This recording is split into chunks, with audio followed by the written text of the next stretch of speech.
Crank up the volume and rip off the knob!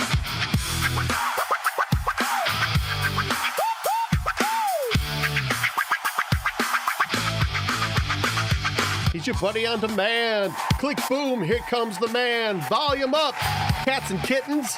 Welcome to Rent a Friend Radio. This is Bryan from Shwa, coming at you live from our secret underground labs high above the city, broadcasting far above the streets of Chicago from the basement of Wrigley Field. We have a good show coming for you today. I've got more of my interview with Cab Malone. He's going to tell you about the Boom Boom Room. Let's see, I got some Dr. Cheese Experience music coming up. We got Wizard Hat and the Gingers. I got a song from Shwa and the Rhyme Scientist where Rhyme Scientist takes the microphone, so that's pretty dope. And then we're going to end it up with some blues. We're going to go through some more of this book, Proof of God, where you're going to learn even more reasons to be absolutely confident that the God of the Bible exists, so you can know that Jesus loves you, because that's the important thing we teach you here on Rent a Friend Radio.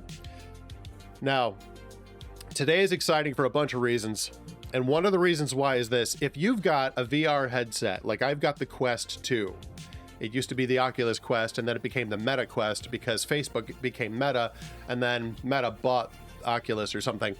So I've got the VR headset, and one of the best games on there, top tier, is Walkabout Mini Golf. Check out what they just released today. The Homestar Runner Distraction Pack. You could be golfing and distracted by the Homestar Runner team, including Strongbad, who's kind of, he's the man. He's the guy. And the cheat. And Coach Z. It's so exciting. So I've done a little bit of that this morning before I came here to the studio. So after I'm done here, I'm gonna go home and do some golfing with the Homestar Runner crew. I'm excited. I hope you're as excited as I am. All right, at a completely different level, I wanted to share with you some things that I have discovered. So we talk about science sometimes. That's one of the things we cover here. One of the things that I've done a lot in the past is sort of explain how science can prove that Darwinian evolution cannot be true. It is verifiably false, and that biblical creation has to be true. In fact, this is one of your arguments for the existence of God, is just when you look close enough into nature, you find that every part of nature has the fingerprints of God all over it. It's just so irreducibly complex that it demands a brilliant, intelligent designer. And so I'm going to share with you just a couple of things that show that. So let me get this here. We're going to start with this one, which is over here. So check this action out. This, this is a motor. And I don't know that much about motors, but apparently if you know how an outboard motor works, you'd recognize a bunch of these parts, but check this action out. This is not a mechanical structure, but a super engine crafted by nature. Okay, crafted by nature. See that? What they mean is crafted by God, but they said the word nature because they're all like, oh, we don't want to acknowledge that God exists, but just look at this and tell me that this wasn't designed by a super intelligence. It can achieve speeds ranging from 22,000 to 100,000 RPM, with energy conversion efficiency far surpassing any engine ever built by humans. The bacterial flagellar motor is a nanoscale machine found in flagellated bacteria, composed of proteins with components functioning similarly to gears, rotors, stators, drive shafts, couplings, and clutches. Okay, so they're naming off all the parts there that the bacterial flagellum. So bacteria are these single-celled organisms. They're super teeny. All right, so you know how you're made out of cells. All of your most of your cells are bigger than the average bacteria. In fact, you have millions and millions of bacteria in and on you everywhere, but they just kind of hide in the crevices. And you only tend to notice them if they cause a problem. So if you get an injury and some bacterial species is allowed to reproduce out of control, that's an issue. But on the other hand, if you take too many antibiotics and you kill off a bunch of your intestinal microbiome, that causes problems because they're designed to be beneficial to your body. Your bacteria, let me see if I can remember the numbers. I feel like last time I studied, it's been like several years since I've studied this, but somewhere in the neighborhood of like, if you just count the space that you take up, if you just count living cells, there are 3 times more bacteria than there are human cells in that space. but they're really small. So the largest cell that a human body can make, and the average bacteria, that the volume of that largest cell can fit like 300 bacteria inside of it. So they're small, but on the outside of your body, they're kind of everywhere, but they're supposed to be there. The ones that are native to you, we consider that the microbiome. So you are a walking zoo of microbes. And the ones that are supposed to be there act as part of your defense system. They're part of your immunity to other microbes. They keep you from getting sick by essentially taking up whatever space microbes would take up and just remaining, non-hostile.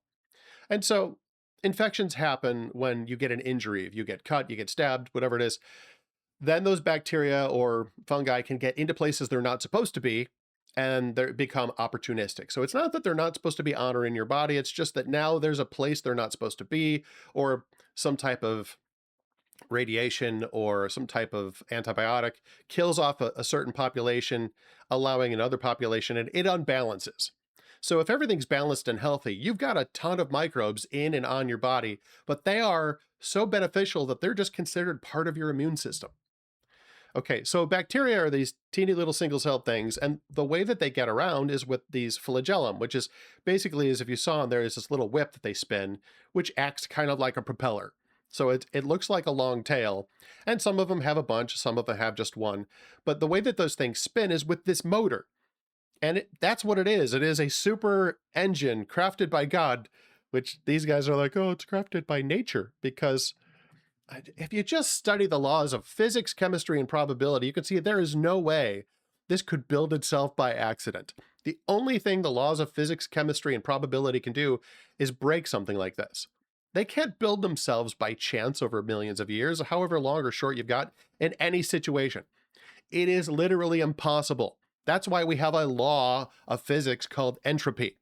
It takes complicated things and it breaks it down. But you look at this thing and they're like, well, maybe give it enough time, entropy just reverses itself and builds complicated machinery. Let me continue showing this to you because, again, it is a super engine. The motor is powered by the movement of ions across the cell membrane, driven by an electrochemical gradient. With slight modifications to certain proteins, the motor can reverse direction almost instantly or disengage from the propulsion system to allow the bacterium to remain stationary. This motor acts like a propeller, propelling bacteria forward at speeds of up to 60 times their body length per second, a feat comparable to a human sprinting 100 meters in just 1 second. The idea that could have just built itself by chance. Here's just a metaphor. Take a bag of Legos, throw them in the dryer, turn it on, and walk away for, 500 million years. When you come back, will you have a machine like this? Do you have to wonder? Do you have to guess? There's no situation in the universe where that kind of complexity can build itself according to the laws of probability in chemistry and physics. Everything about probability, physics, and chemistry is why entropy works the way it does. Something like that will break down over time. That's why dead things stay dead and decompose. Like if you take these bacteria and you kill them and then you put a bunch of dead bacteria in a petri dish, they're not going to reorganize. It doesn't matter what temperature it's at or how much sunlight you give it. They're just going to decompose into simpler and simpler chemicals. They're not going to rearrange themselves into a new machine somehow. There is no situation where a new machine arranges, even if you start off with all these parts. So let's look at the next one. The next one here, this is one of my favorite, because the first time I saw this, I was like, this is the craziest thing I've ever seen.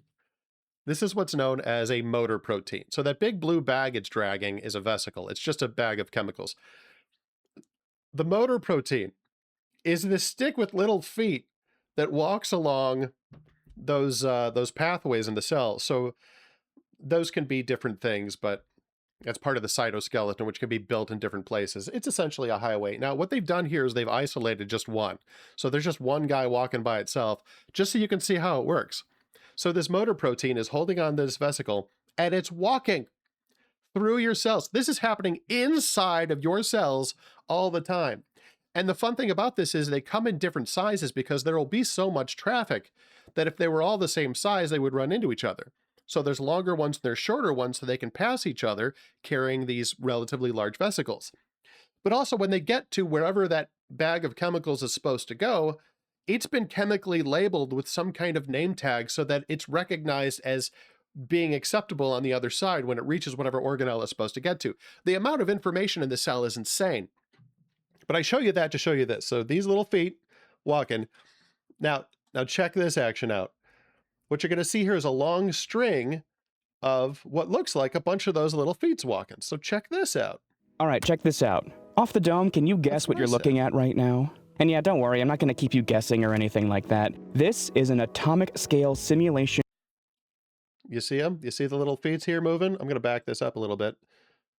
Anything like that. This is an atomic scale simulation of your muscles contracting, made from your muscles of the real proteins that make it happen every second of every day. I want to very quickly explain the molecular details of what you're looking at here. But to do that, we've got to go up a few layers. Well, so do you see how essentially the design is those little feet, those little motor proteins, but now there's a long string of them grabbing across these. So what's happening is you've got two different strands that are grabbing each other and pulling so that instead of being farther apart, they're pulling toward each other so that the muscle contracts. And he's going to show you that. I mean, it's fascinating. And speed run the anatomy real quick. Speed it. Let's go. Do it. Okay, so your muscles have one real job. Got one job, muscles. And then get longer after. That's it. To pull that off, your muscle cells or myocytes have to be these long, thin fellas, which are just bundles of protein cords called myofibrils with a bunch of mitochondria stuffed in to power everything. Myofibrils are near crystalline stacks of the same proteins repeated over and over again, welded together into one long line. Zooming all the way in, a single fundamental unit of your muscles is called a sarcomere, and that's all right, you better be writing this down because all this is going to be on the test. The structure I showed you at the very beginning. There are three main characters here that get the job done. These thin filaments provide a lot of the structure, these thick filaments do all of the pulling, and these long, springy protein cables provide tension and keep the whole operation from ripping itself apart, basically. Your thin filaments are this repurposed protein from the cytoskeleton called actin, which automatically glue themselves together in these long, winding cables. Oops, what a wild accident. It's so lucky that happened.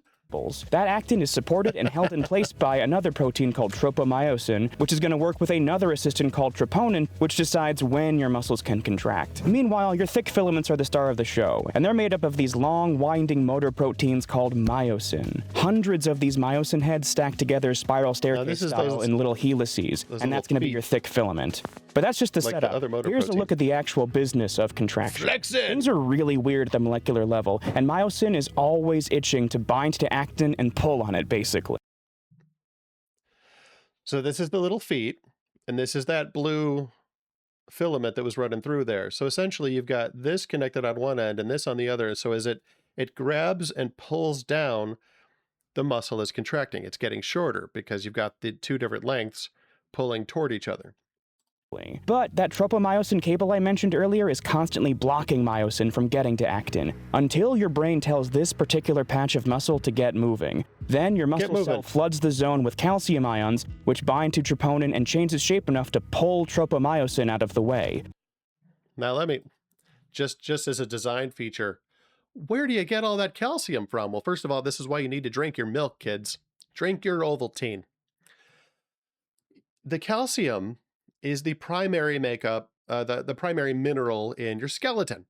And so your skeleton isn't just made out of calcium, but it houses it so that your skeletal muscle has quick and easy access to the chemical that starts this process out.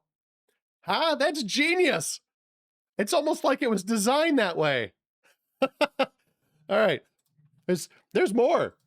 At that moment, myosin can clamp onto actin, and that little change is enough to release a bunch of stored tension in this motor domain. Boing. So like a mousetrap, it'll snap upwards, pulling the actin along with it. Now things would get stuck like this for like a nanosecond or two until your body recharges this motor using an energy currency called ATP. ATP is going to slot into myosin right here. That automatically pushes myosin into a shape that cuts the ATP, releasing a burst of energy which cocks the motor down into a high-tension primed state. Now myosin will get stuck like this until...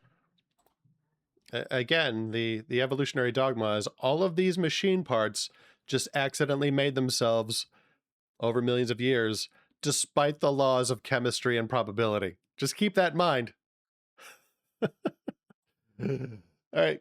There's till it more. gets close enough to bind to actin again, which allows the cycle to repeat until that brain signal to contract is done. You're going to rinse and repeat this a few thousand times a millisecond, and that's how a muscle contracts. Of course, I had to skip a bunch of details, so if that's unsatisfying, the horizontal version of this video covers this in which you could totally check out on your own time. But again, like, if you ever need a reason to doubt Darwinian evolution and atheism in general, just look at anything closer. That's, again, this is happening inside of individual cells. I mean, just the thing that he mentioned there, just in passing, ATP, adenosine triphosphate, that's the rechargeable battery that triggers these different chemical reactions, because it you know, like he said, it releases a phosphate, which releases energy that causes a change in the physical structure of these different parts, allowing the protein machine to move. Well, how do you recharge those batteries? That's a whole nother machine that I will get to in the not too distant future, but it again will blow your mind, because it's basically a hydroelectric dam recharging chargeable batteries so that every day all of your cells will recharge enough ATP to outweigh your entire body by like 3 times. It's just constant use for all these mechanical parts. It's rechargeable batteries in all of your cells. It's just, okay. Whew. All right, I got to relax, and you need to hear a little bit of rock and roll. So my friends, it is time for you to experience this year's Dr. Cheese Experience remake of the classic song King of Hibachi. Enjoy here on Rent a Friend Radio.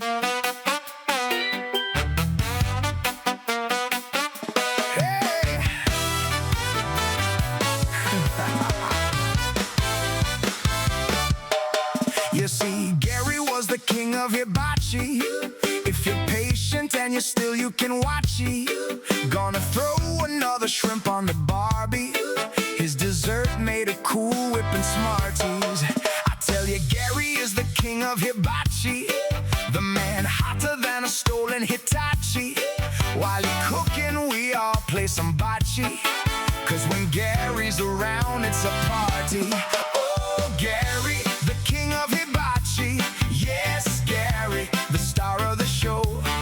Oh, Gary, the king of Hibachi. Oh, Gary, Gary, Gary, I miss you so. I miss you so.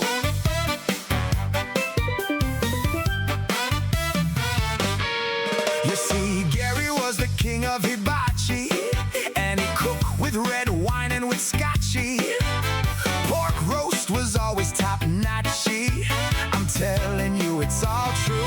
But our king of Hibachi went away. I know he will be back one fine day with bacon-wrapped steaks and creme brulee. And he'll start us with cheese on the fondue. Oh, Gary, the king of Hibachi. Yes, Gary, the star of the show. Oh, Gary, the king of Hibachi. Oh, Gary, Gary, Gary, I miss you so.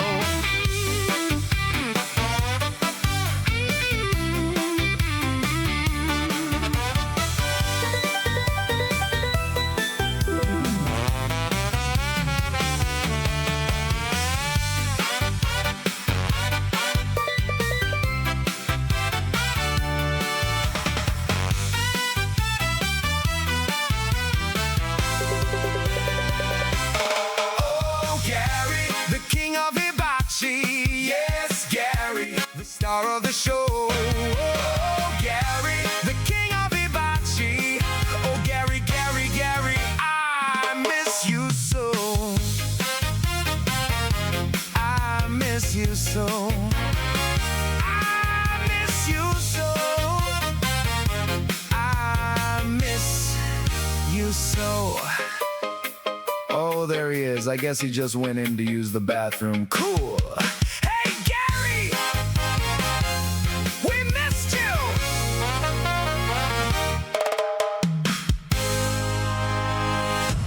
King of Hibachi by the Dr. Cheese Experience.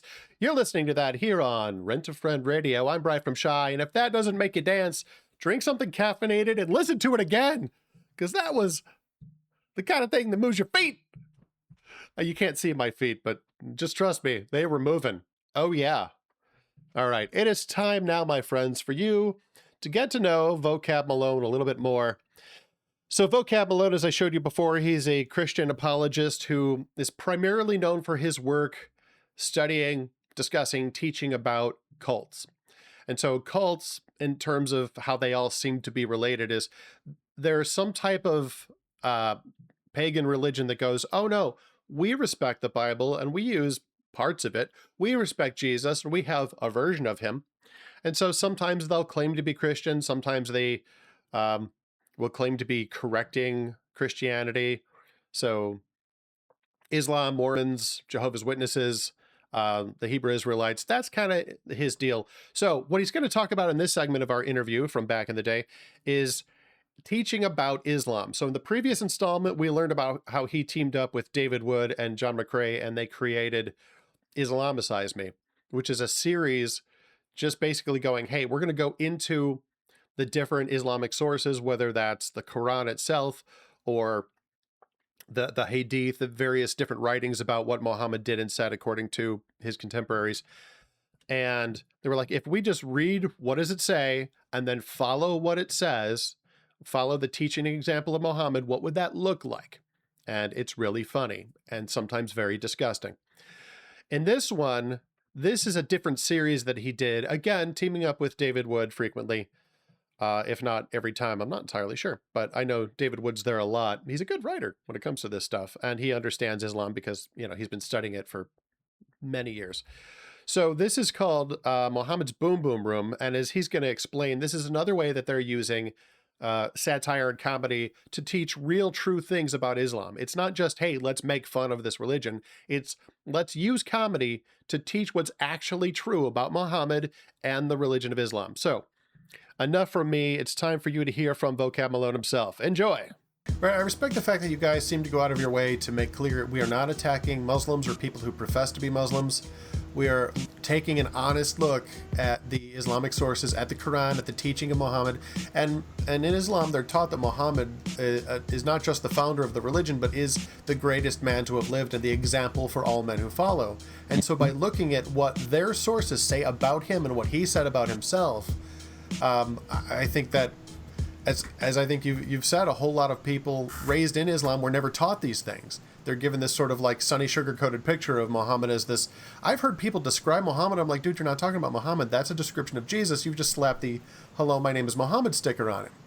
You know, and then when you get into what did Muhammad actually do and what did his followers say about him and what did he say about himself, it paints a very, very different picture. And you've seen, and David Wood has seen, that people say, this isn't what I was taught. And there have been a lot of people leaving Islam because they've learned the truth about it. Right? Yeah. So that's what's going on. We've talked about doing a prequel that'd be like atheist-size me. I don't know what they do, because these guys they're atheists before and they live out what a consistent atheist would do.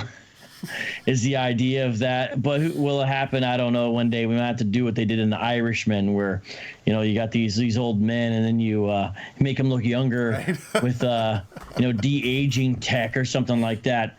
But I don't know. We'll see. But you asked about the Boom Boom Room as well. The Boom Boom Room is a more simple concept, and it kind of blends and blurs the lines between fiction and reality. For example, we have Muhammad essentially as a talk show.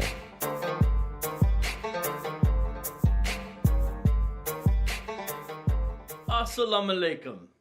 Welcome to Muhammad's Boom Boom Room, where all of my guests either agree with me completely or they go boom. And, he's like this guy in the 7th century, but here he is in the 21st century, but he still kind of primarily functions as a 7th century guy.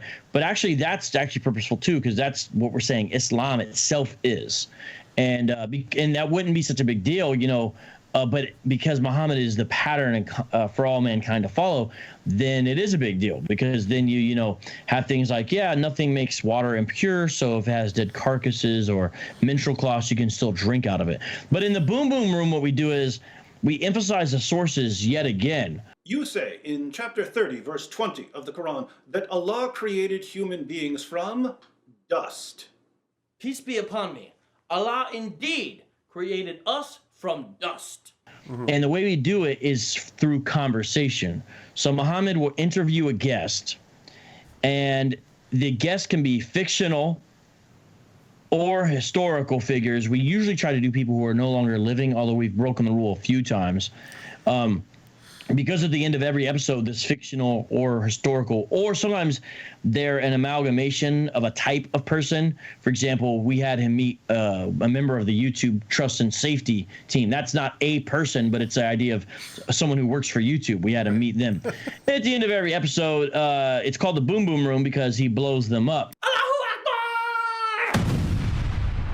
And the way he gets to come back is because it's the story's line is that it's his paradise. Because in the sources, he said his greatest wish is to die in jihad as a martyr and then come back and die again in the cause of jihad as a martyr. And then be able to again come back and fight for the cause of Allah. And you get the idea. So that's why he's able to come again and again every week. That's the in-universe explanation of this, So he'll talk to Darth Vader, but then he'll also talk to Moses. He'll talk to Sigmund Freud, but then he'll also talk to a member of the Nation of Islam, and on and on and on we go. And what we do is each worldview is kind of discussed as we go along. So we had Stephen Hawking on. We actually give Muhammad a chance to score points against Stephen Hawking's atheism. I imagine what happens to human consciousness when we die is much like turning off a computer. The human race is just a chemical skim on a moderate-sized planet orbiting around a very average star in the outer suburb of one among 100 billion galaxies. We are so insignificant that I can't believe the whole universe exists for our benefit. The human race is chemical scum? I call Jews and Christians the worst of creatures, and everyone throws a hissy fit. But here you are, calling all of humanity chemical scum. If we're all just chemical scum, and dying is like turning off a computer, then who cares about science? We are just an advanced breed of monkeys on a minor planet of a very average star. But we can understand the universe. That makes us something very special. Special for what? Special chemical scum who will eventually be turned off like computers? Professor Hawking, don't you see? On some level, you know that we're more than chemical scum. You know that our consciousness is more than a computer program. You're living a kind of double life, pointing out what we are according to your worldview, but assuming all along that we're much more than that. Right. So he kind of scores some points. And then Stephen Hawking scores points against Muhammad's view of the way the universe and the galaxy and is sort of structured. And and it's done to humorous effect, but again with the sources right there. And each universe, each episode ends with a explosion. And then we do it again next week. So it's considered offensive. We're not trying to be offensive, but at the same time, we don't really pull punches. We go all out. And there are things in there that are not for children exactly, because of the things we have to discuss. And we do try to show Muhammad somewhat as a pervert. And so because of that, he makes inappropriate jokes sometimes, the Muhammad character. But he's all based on the sources. Yeah, well, it's obviously there's some historical fiction involved. Like we don't know everything Muhammad ever said, right. But a lot of what he says is from his own sources. And then we kind of try to make him a likable character. So he's sort of a likable, arrogant, buffoonish, childlike character. So his emotions quickly jump from. So this is our Muhammad, basically. So we don't really make him unlikable. He's not just always angry. He gets angered easily. Yeah, we make him a way where, you kind of like this guy. even though you realize like, oh, this guy's kind of a messed up dude, but you kind of like this guy because he has some qualities, you know, that you might find engaging to watch. And so it has a different take. On Phineas and Ferb, you know, he's the bad guy, but you can't dislike him. I don't know who that, but you're probably right. Dude, Phineas and Ferb is the best. It's on Disney Plus. They're all. I've seen one episode of it. It's when they did the Star Wars themed episode. Yes, that was the bomb. It's the only one I've seen. So.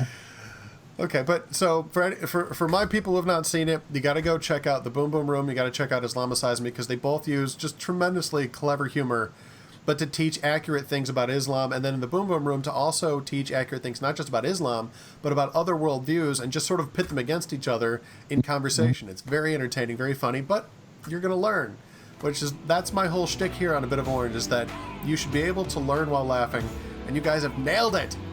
So I love it.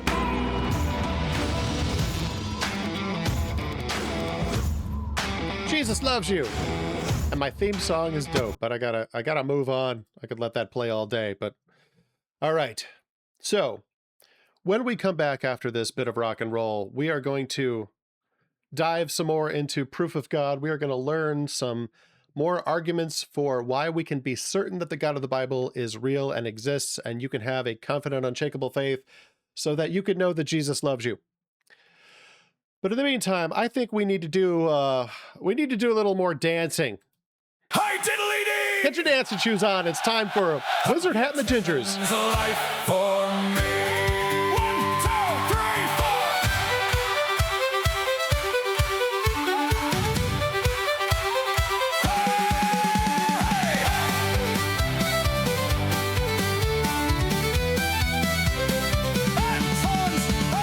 Anton's an Aries, born in 79, and he's gotten a job selling shoes. He drives an Isuzu, likes cable just fine, but there's something that gives him the blues. His daddy got rich by owning salons, and Anton said to do the same, but cry him a river in buckets and gallons, 'cause daddy won't let him in the hair-cutting game. But stand back, honey, and show him the money. He's going to beauty school in December. He'll earn his millions and start from the ground. To beauty school in December, but don't go spreading his secret around. 1, 2, 3, 4.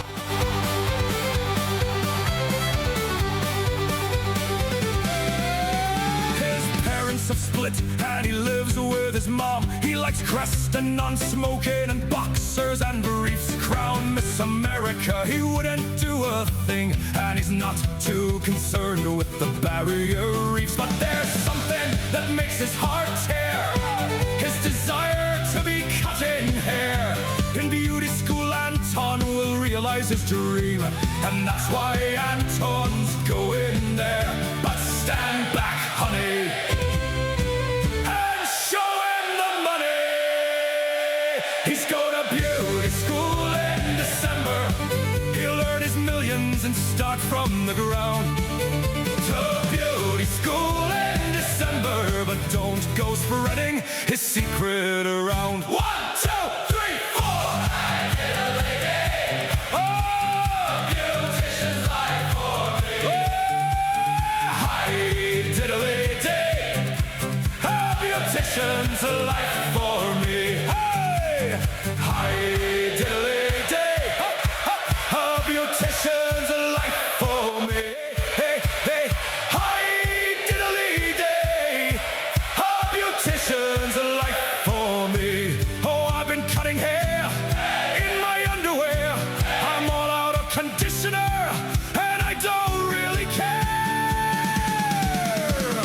I did a lady.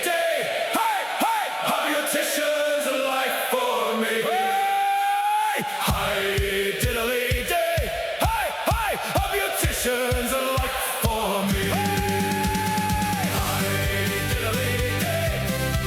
A beautician's life for me. Hey, hey, hey, I did a lady.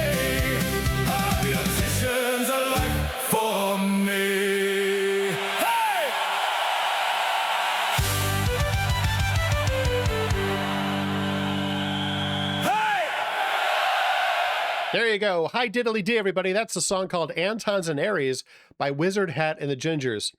Here's a little behind the scenes. I actually wrote that. And I wrote it based on a guy I knew in college. I don't know what the class was. At the first day of class, the teacher says, hey, pair up with somebody near you and introduce them to the class. So I sat down and I asked Anton all these questions. So everything in that song is true. And so I introduced him to the class with all of that information, and he never came back. So I only saw him that one day. I'm hoping that he went on to become a beautician like he wanted to. We all have dreams. Let's see. I've got Wizard Hat, or no, that was Wizard Hat and the Gingers. I've got Shwa the Rhyme Scientist coming up soon, and we're going to end up with some Joe Toast and the Blind Lemon Band. But in the meantime, it's time to get into Proof of God. Welcome to Chapter 5, Proof of God, Chapter 5, the teleological argument on. You'll understand that pun in a minute. Have you ever tried to get to the top of a tall tree by digging a really, really deep hole? If so, you have some idea what it's like to be a roach clown. By trying to set the bar for evidence high enough that faith in God can never be justified, they've actually dug themselves a really deep hole. It's no wonder these guys worship the altar of Darwin, as evolution depends on great additions being made by small gradual subtractions. Hard to say if that makes it a running gag or some kind of contagious disease, but I digress. What is both sad and funny is where these guys try to be really consistent with this attitude. Those conversations sound a lot like this. You can't know God exists because you can't have 100% mathematical certainty. But wouldn't you agree that on your worldview, you can't know anything for certain in that sense? Can you even prove that you exist with that certainty? No, I could be wrong about everything I know. So you'll admit that maybe you're wrong to claim atheism and that God does exist. No, I'm totally right about that. But you'd admit that maybe evolution is wrong and all life was intelligently designed. No, evolution is a total fact, and I'm totally right about that too. I see how this works. I have seen several atheists in various debates admit to this, that according to their own atheistic worldview, they could be wrong about everything. Even that they cannot know anything. One very popular atheist has said that truth is that which corresponds to objective reality, but then also said he cannot know objective reality, and thus he cannot know anything. They admit that according to their own worldview, they say they can't know anything, but then quickly try to assert that they know with certainty that the Christians are wrong, evolution is a fact, the flood didn't happen, and that we too can't know anything. It's both funny and sad. I think when they stand before Jesus on Judgment Day, Jesus will just play those clips from YouTube and say, really, guys? Really? And the roach clowns will hang their heads and just walk off to hell. Roach clowns, tragic comedy aside, I think we can know with absolute certainty that God exists. The answer is yes, and I think we've known this for 1,000 years, thanks to Anselm of Canterbury. Anselm was inspired by Psalm 14, which says, "The fool says in his heart, there is no God." Anselm read that and said to himself, if it takes a fool to say, there is no God, and he still only says it in his heart, then there must be a way to show the certain existence of God which even the fool can't reject in his mind. He came up with the ontological argument, which is one of the best, least popular, and most often misunderstood arguments for the existence of God. I'll be giving you the dollar store homemade low-sodium gluten-free version of this argument. For a better discussion of it, I recommend you surf on over to iTunes U and find Ronald Nash from Reformed Theological Seminary. He taught some great philosophy classes while he was yet living, and they are available to you for free thanks to the magic of the interwebs. Or at least they were when I wrote this. I don't actually know. In short, we define God as the greatest being that could ever be. Imagine the greatest being that you can imagine. God is greater than that, and by simple application of logic, we can see that existing would certainly be greater than not existing. So, by definition, God is real. I told you, dollar store version. Unfortunately, the dollar store version is so incomplete that it's actually wrong, but this is the version roach clowns like to attack when trying to refute it. I hope attacking a straw man is fun for these guys, because they do it a lot. The roach clowns attack this by saying, "You've just arbitrarily added 'has to exist' to your definition of God. I could do the same thing to unicorns. If I define unicorns as a horse with a horn that exists, does that mean they exist too?" Sadly, they really think they're being clever when they do this sort of thing. Just take a second and remember that these are the guys who claim, if they're consistent atheists, that they can't know anything. Let me clarify the argument a bit. First, we need to understand that, like any being, God is one of three things: necessary, contingent, or impossible. Necessary means it has to exist. Because it has to exist, it doesn't have a cause or a beginning. Because there could not have been a time when it wasn't. Numbers fall into this category. There is no possible universe where the number 5 doesn't exist. The word 5 and the symbol for 5 certainly could not exist, but the idea/quantity of 5, that must exist in any possible universe. If in their next comic book the X-Men travel to a universe where 5 doesn't exist, they have jumped the shark and the writers will be fired from a cannon into space. Now, contingent is something that can exist even if it doesn't. It must be made or caused by something else. So my favorite coffee cup may or may not exist in any possible universe. If you think you found a parallel universe where my coffee cup doesn't exist, that would be possible. If you think you found one where my coffee cup was the King of Spain, I'd say it's time to check into rehab, because that mess is impossible. But if you find a parallel universe where there are no coffee cups at all, that's entirely possible, because coffee cups are not necessary things. Essentially, anything in the universe is contingent. It doesn't have to exist, and it was caused by something else. Cause and effect relationships are contingent as well. This applies to events, and not just objects. Every falling domino was knocked over by the previous falling domino. Each domino falling was contingent on the previous one falling. But any domino can be removed from the line and replaced with a different domino. No domino is necessary to its place. However, whichever domino it is, the row must have a first domino. That is necessary if there is to be a row of dominoes. Every effect has a cause, but logically the existence of contingent things implies the existence of at least one necessary thing, a first domino, and someone who pushed over the first domino. Unless you have an infinite regress, an infinite chain of causes stretching back into the eternal past, an infinitely long row of falling dominoes, then there must be some necessary cause which got everything going in the first place. The first unmoved mover, someone who pushed over the first domino. But an infinite regress is impossible. What is impossible? Impossible. These things cannot exist in any possible world.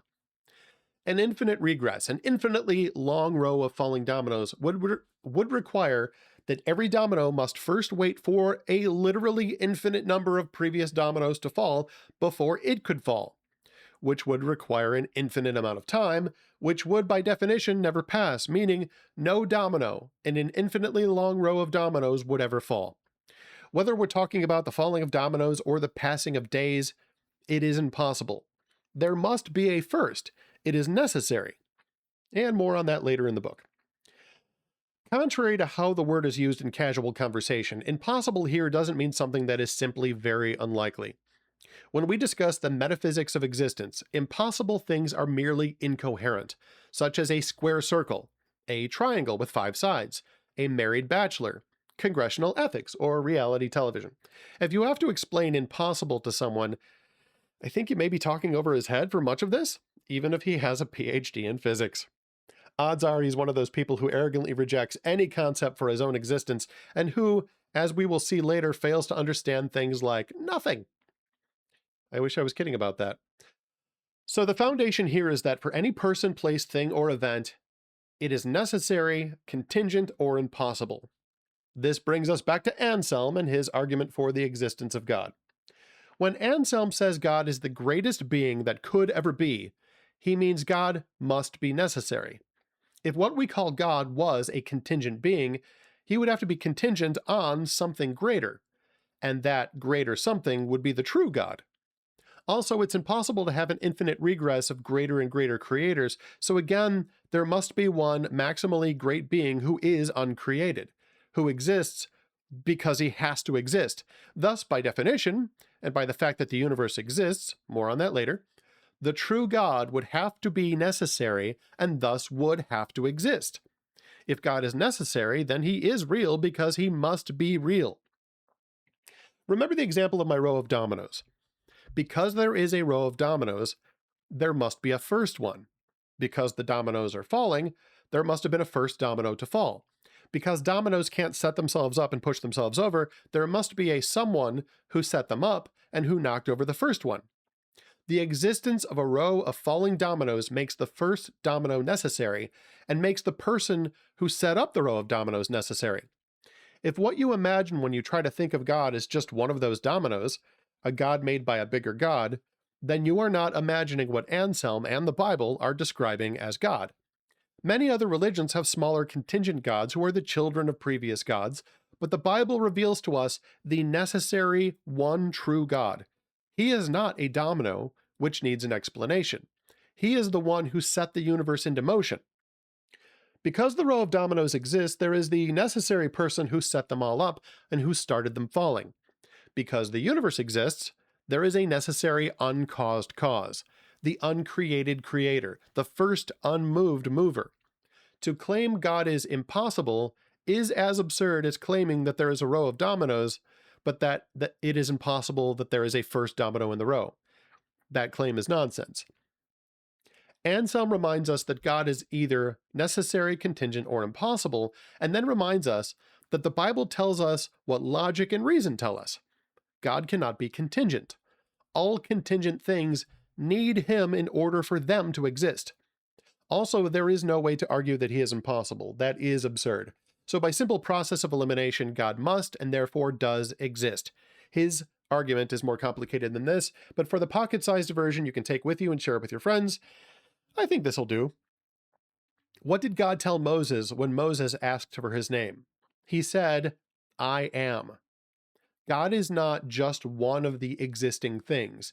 He is existence. He gives existence to anything and anyone else, whichever is, was, or will be. As colored objects reflect light, we reflect God's being with our own. That's biblical and logical. What the argument basically comes down to is a 100% mathematical certainty based on the definition of God, based on the existence of the universe, and based on everything we have learned through the sciences. God equals real because, by definition, God must exist. What follows is that the atheist has a tremendous burden of proof to show that not that God doesn't exist, but by necessity he must prove that God cannot exist.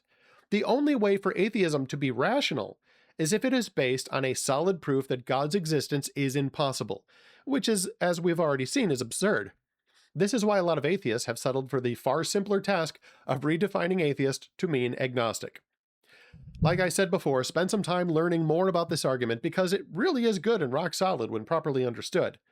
Don't get discouraged when you share this and you find it's over the heads of the roach clowns. Everything is over the head of someone who's dug himself a really deep hole and fallen in. Just stay optimistic and ontological, or at least logical. And remember, Jesus loves you. And now, my friends, it is time for a song that is performed by Shwa and the Rhyme Scientist, but believe it or not, written by William Shakespeare. This is Give Me Your Hands by Shwa and the Rhyme Scientist. Give me your hands. Give me your hands. Give me your hands. If we shadows have offended, think but this, and all is mended, that you have but slumbered here, while these visions did appear.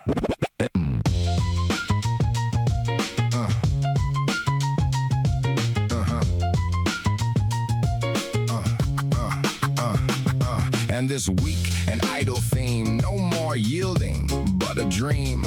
Gentles, do not reprehend. If you pardon, we will mend.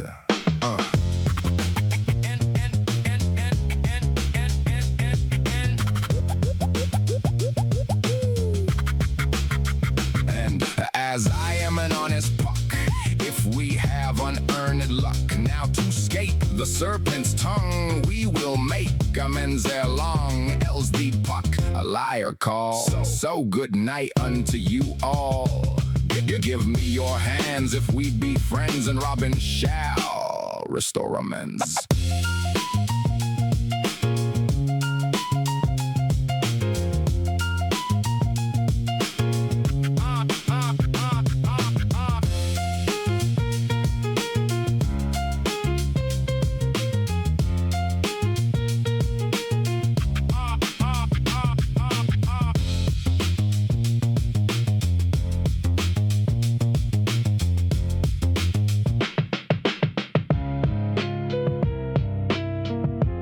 Give me your hands.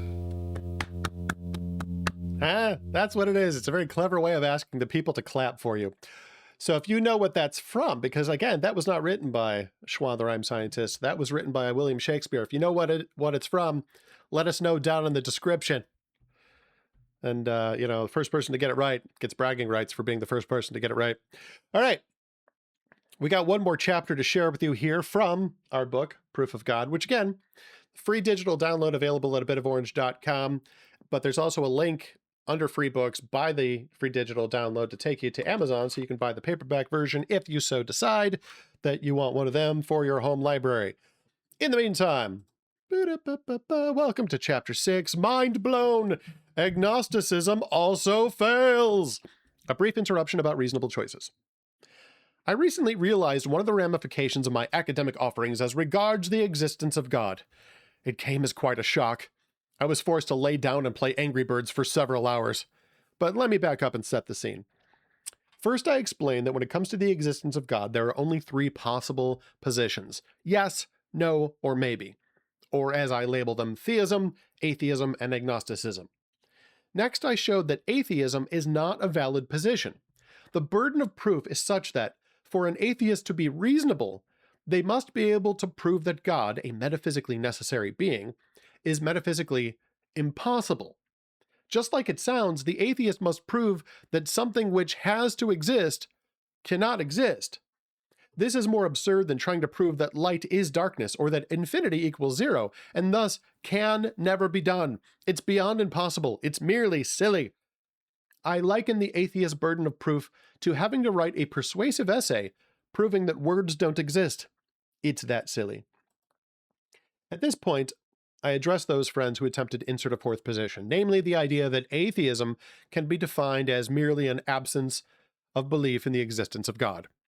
I showed that this still leads to either my definition of atheism, no, or my definition of agnosticism, maybe.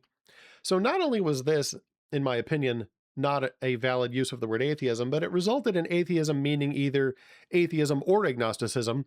I didn't find this particularly helpful.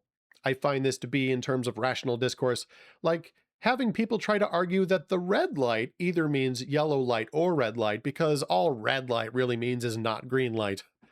You're not making rush hour more efficient with that philosophy, if you get what I'm saying.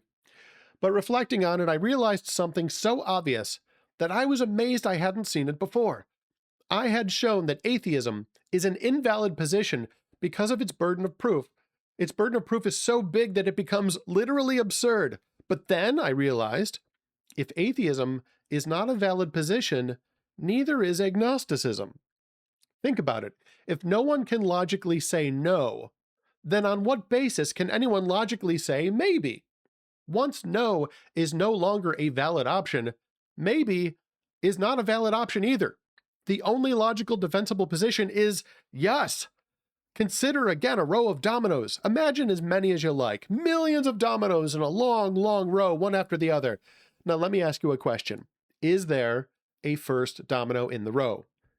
Well, because this is a row of dominoes, and we know an infinite row of dominoes is impossible, we know that saying no, there's not a first domino, is absurd. But once we realize that saying no is not an option, it is also immediately absurd to say maybe. Maybe simply says, I don't know, possibly yes and possibly no. But once we know that no is impossible, then your maybe immediately becomes, I don't know, possibly yes and impossibly no. When we apply the same simple logic to the existence of God, you will see that since atheism is not a valid option, then agnosticism is not a valid option either. You can't say maybe God exists when God does not exist is not a valid option. Once atheism is dead, agnosticism is no longer an option. Theism is literally the only option available. You see why I needed to lay down for a while? Mind blown! That's the sound of my mind exploding. Agnosticism remains valid only when it is agnosticism or ignorance of God's identity and not of his existence. Logically speaking, you can only say, I don't know who God is. It is nonsense to say, I don't know if God exists. His existence is just as valid as yours. Actually more so, since he is a metaphysically necessary being and you are contingent. If he didn't exist, you wouldn't either.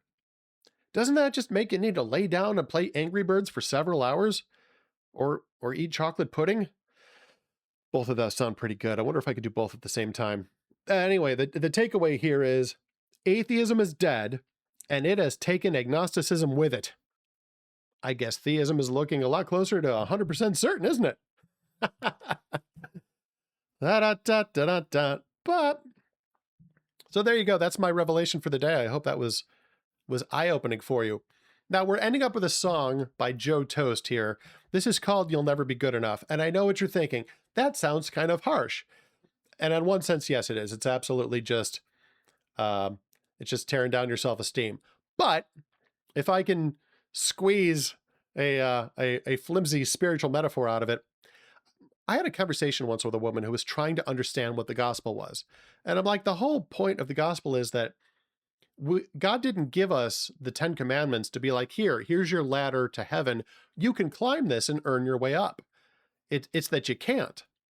Like, this is meant to show you where you fail, because everybody's going to sin and you're going to keep sinning. And she goes, it sounds like you're saying that I'm not good enough to go to heaven. And I'm like, yes, that's it. You're not good enough. You'll never be good enough. So that's not exactly what the song is about. The song is more about bullying. But in a spiritual sense, the sense I want you to take away from it is that when you think about getting to heaven, you will never be good enough. But that's why the gospel is good news, because that's the bad news. The good news is Jesus loves you. And so he did what you can't do. He paid the debt that you couldn't pay, that he didn't owe. Like, he doesn't owe anything. He's perfect already. But you are imperfect. So you owe a debt to God because of your sin. And Jesus said, I will pay that for you. So God so loved the world, which includes you, that he sent his only son, which is Jesus, so that whoever believes in him will not perish but have eternal life. That can be you. So that's not what the song is about, but I want you to pretend that it is. This is Joe Toast singing You'll Never Be Good Enough here on Rent a Friend Radio. Enjoy the blues, my friends, and I'll be right back.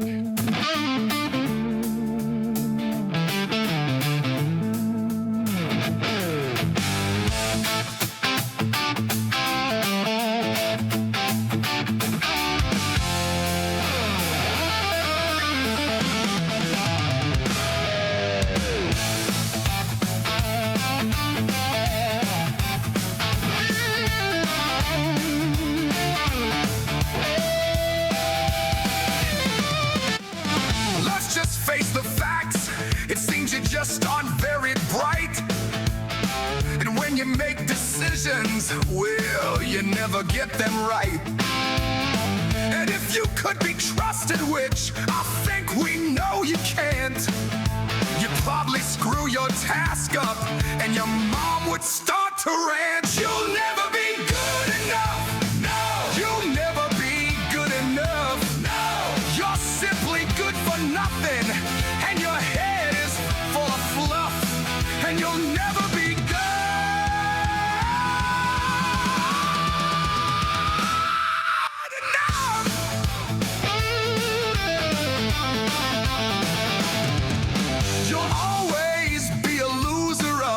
Game you try to play.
many siblings that you had. You'll always be a disappointment to your mom and dad. Your teachers had no faith in you, and you're the one to blame.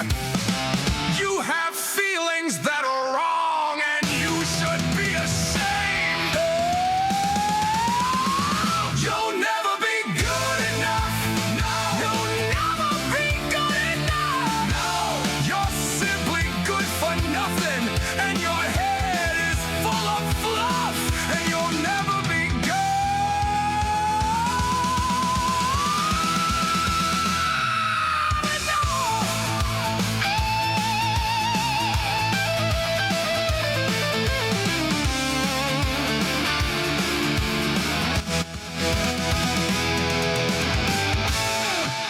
Yeah, Joe Toast and the Blind Lemon Band singing You'll Never Be Good Enough.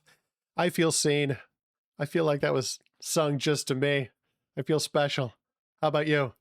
All right, we are about out of time here, so it is time for me to assign your homework of the week. Your homework this week is to find half a dozen people to ask this question. What is something that has to exist? Right, because this is our three categories. Impossible. What's something that's impossible? What's something contingent, meaning it could exist, it can exist, but it doesn't have to. But necessary. What is necessary? So I want you to ask half a dozen people that, and if you find that they have an answer for things that are legitimately necessary, let me know what they are. Tell me in the description, or as always, you can send me an email at creationsoapbox@gmail.com. My man Wes Eisenach, our IT guy, coffee guy, producer, all that jazz. He'll be collecting the emails, and he lets me know when I need to read them. I'm not promising that I do read them, but I'm told at least. All right, that is all we have time for. This is Bryan from Shwa. I want to thank you for letting me be your renter friend. Thanks for listening and watching. And remember, everybody, Jesus loves you. I'll see you next time here on Rent a Friend Radio.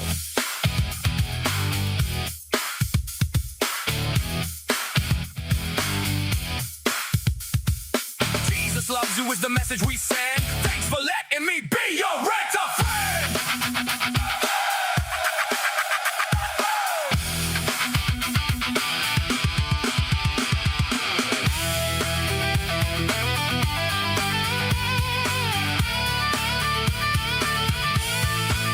Rent-a-friend 2000.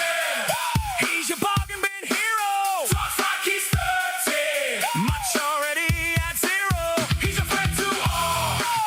Answers when you call. Rent-a-friend 2000. Best worst friend of all. Yeah, your best worst friend of all. You're listening to Rent-a-Friend Radio.